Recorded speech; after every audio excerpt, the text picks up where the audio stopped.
Hey everyone, what's up? Here's my morning routine.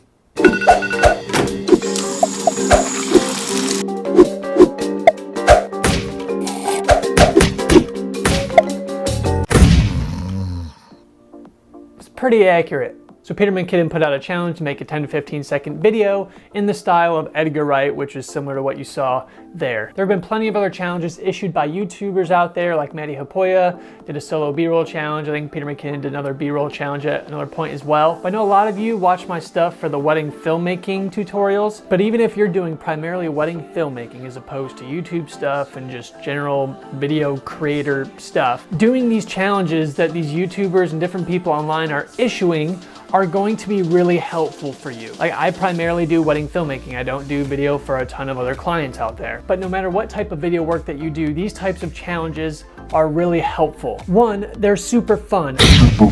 I know it can get really hard when you're getting into the slog of editing and working with clients and you're running things as a business. But doing these challenges, it's just for fun. Like, you have no real stake in anything. No one is telling you what you should do. Another part of it being fun is that instead of doing something like wedding filmmaking where there's an event happening before your eyes and you're capturing it and then you can be creative in how you create the film, this is pure creation. These challenges are whatever you have in your head and then making it happen, rather than there's an event that you're filming and you're just going to edit together a really cool wedding film, which is still a huge creative endeavor. But these types of things get my wheels turning almost as like a director.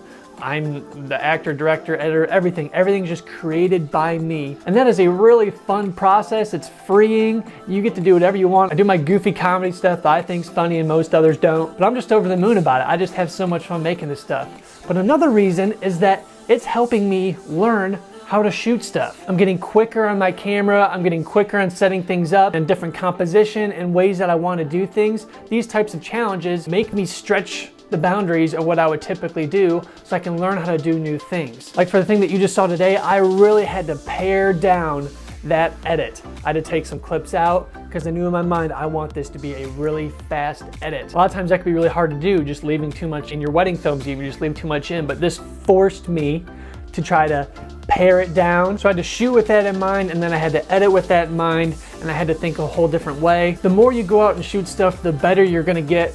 No matter what type of video work that you do, you're just gonna become faster, more proficient. You're gonna learn things. You're gonna have questions when something comes up. You're like, oh shoot, I don't know how to do this. Or, hey, this mask thing would look really cool, but maybe you don't know how to do it. So then you go and learn, and now maybe you can use that in a wedding film. So just the consistency of creating is gonna be really, really good for you. And the reason why I mention these challenges is that it kind of gives you an excuse to do it. You get to be a part of something that a lot of people are taking part in. You get to be inspired by what other people are making. And it's just kind of helpful when someone issues a specific challenge, so you do have some parameters on what you're making, but you can make it into whatever you want within those parameters. It's just really fun and exciting, and it's fun to be doing it alongside other people. So I'll go ahead and link Peter McKinnon's video that talks about the challenge itself, but I would also check out whatever other challenges are out there on the internet. Go search different video challenges and then go and do them. Go take part, even if they're outdated or maybe other people aren't doing them anymore. Go see what other people did and then try to make something that's totally different, totally unique that you haven't seen yet. And it's just gonna help you, and it's just fun. So block out some time in your schedule, push those boundaries, and have a lot of fun doing it.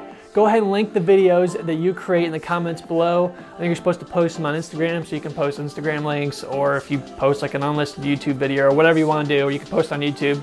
Doesn't matter to me, but I think he's going to be looking at the Instagram ones only. But I'd love to see what you create. It's just really fun. I've been watching a lot of them. And I think one big thing too is if you're watching other people, you need to have the filter of you're not going to be comparing yourself to how good other people are and where you're at. Now, it's good to have aspirations and be like motivated to get to a certain level, but don't be discouraged. You make what you're going to make, and then be patiently tenacious as you continue to grow and improve.